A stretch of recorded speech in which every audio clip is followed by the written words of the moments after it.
तो इसके कारण तीनों को ये लगता है कि ज़्यादा मिनिस्टर्स मिलने चाहिए, अपने ज़्यादा लोग एडजस्ट होने चाहिए, क्योंकि जब पार्टी चलानी है तो आपको एस्पिरेशंस को भी मैनेज करना पड़ता है। बिल्कुल। तो इसलिए उसके ऊपर चर्चा चल रही थी। मैं आपको ये कह सकता हूँ कि we are almost there, we are almost there. You've decided how your we are government will almost look. There. Okay. अभी कुछ पोर्टफोलियोज भी हम डिसाइड कर लेंगे, और मेरा अपना मानना है कि अभी मोस्ट प्रोबेबली बिफोर 16, जब हमारा महाराष्ट्र का अधिवेशन नागपुर में शुरू होगा, बिफोर दैट हम लोग हमारा एक्सपेंशन कर। मैं क्या पूछ सकती हूँ कि होम पोर्टफोलियो को लेकर इतनी खींचातानी हो रही थी, क्या हुआ है फाइनली डिसाइड? चर्चा हमारी चल रही थी, लेकिन ऐसी कोई गंभीर चर्चा या उस पर खींचातानी ऐसी नहीं है।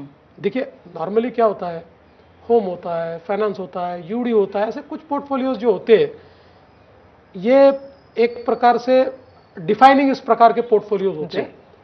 तो तीन पार्टियां हैं, तो तीनों को उचित इज्जत दी गई है। देखिए क्या होता है, एक काम भी होता है और एक परसेप्शन भी होता है। पॉलिटिक्स में परसेप्शन भी बहुत महत्वपूर्ण होता है।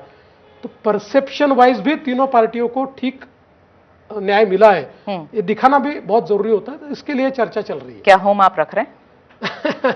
देखिए, अभी इसका अंतिम फैसला जब होगा तो मैं आपको बताऊंगा। फडणवीस जी, ये जो पिछले 5 साल थे महाराष्ट्र में, यहाँ की राजनीति एक बहुत ही निम्न स्तर तक गई। It just went really down in the dumps. तोड़फोड़ की राजनीति हुई, आपको उसके लिए बहुत जिम्मेदार ठहराया जाता है। आपने बहुत पार्टियां तोड़ी फोड़ी, इतना कि बियॉन्ड रिकग्निशन हो गया। सिर्फ आप नहीं, बहुत लोगों ने बहुत चीजें करी हैं। पर मैं ये सवाल आपसे पूछना चाहती हूँ फडणवीस जी, क्या इसके सुधार के लिए इस 5 साल में ऐसी बहुमत के साथ आप कोई भी कोशिश करेंगे? Because it's really not at the level. मैं ऐसा मानता हूं कि हम लोगों को जनता ने बहुत अच्छा बहुमत दिया है। एक स्टेबल गवर्नमेंट जनता चाहती है, हम स्टेबल गवर्नमेंट देने का प्रयास करेंगे। और मैंने कल भी इस बात को कहा कि महाराष्ट्र की एक राजनीतिक संस्कृति ये बहुत पहले से रही है, जिसमें संवाद का महत्व बहुत ज्यादा रहा है। अनफॉर्चुनेटली 2019 से 2024 तक ये जो डायलॉग, ये जो संवाद है, इस संवाद में कुछ रुकावटें आई है। हालांकि अभी भी ऐसी परिस्थिति नहीं, जैसे साउथ के राज्यों में देखने को मिलता है कि खून के प्यासे, ऐसी अभी भी राजनीतियां नहीं है। लेकिन फिर भी मैं ऐसा मानता हूं कि जितना अच्छा डायलॉग मैं 2019 तक देखता था, वो शायद नहीं रहा है। मेरी प्रायोरिटी होगी कि मैं डायलॉग एस्टेब्लिश करूं। इसलिए मैंने कहा, हमारी विरोधी पार्टियों की संख्या क्या है, इसके आधार पर हम उनका आकलन नहीं करेंगे। हम डेमोक्रेसी में उनका महत्व समझते हुए उनके साथ व्यवहार करेंगे। तो विपक्ष जो कमजोर हुआ है देवेंद्र फडणवीस जी, बहुत कमजोर हुआ है विपक्ष। मेरे 2 सवाल हैं, क्या उनमें से कुछ आपसे टच में है? क्योंकि कुछ लोग आपके घर आते हुए दिखे थे, पहली बात। दूसरी कि अगर हैं और आना चाहते हैं तो क्या भारतीय जनता पार्टी उनको लेने के लिए तैयार है? जहां तक विपक्ष का सवाल है, जो चुनकर आए हैं उसमें से 30-32 लोग तो मेरे मित्र हैं। यानी वो कोई अपनी पार्टी छोड़ के मेरे आएंगे, मित्रता पे सवाल नहीं है। क्या वो आना चाहते हैं इसलिए मेरे घर पे आते हैं? देखिए, मेरा कई लोगों से व्यक्तिगत संबंध रहा है इतने सालों से।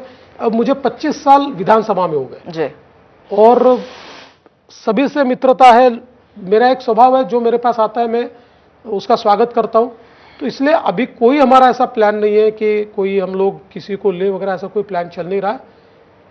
अगर कोई आना चाहता है तो अभी की परिस्थिति में हमारे, मुझे ऐसा लगता है कि विधानसभा के कुछ कानून भी है, उसको तोड़कर तो नहीं। पिछले बार पार्टियां आई इसलिए हम ले पाए, इंडिविजुअल्स को थोड़ी ले सकते हैं। पर कोशिश कर रहे हैं क्या वो आपके पास आने की? कोशिश करने की आवश्यकता ही नहीं है। इतना मैंडेट मिलने के बाद आप नहीं, वो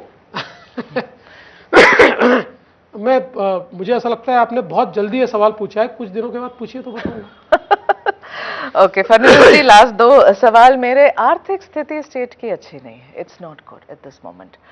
फाइनेंशियल सरप्लस में महाराष्ट्र को लाने के लिए देवेंद्र फडणवीस जी क्या सोच रहे हैं?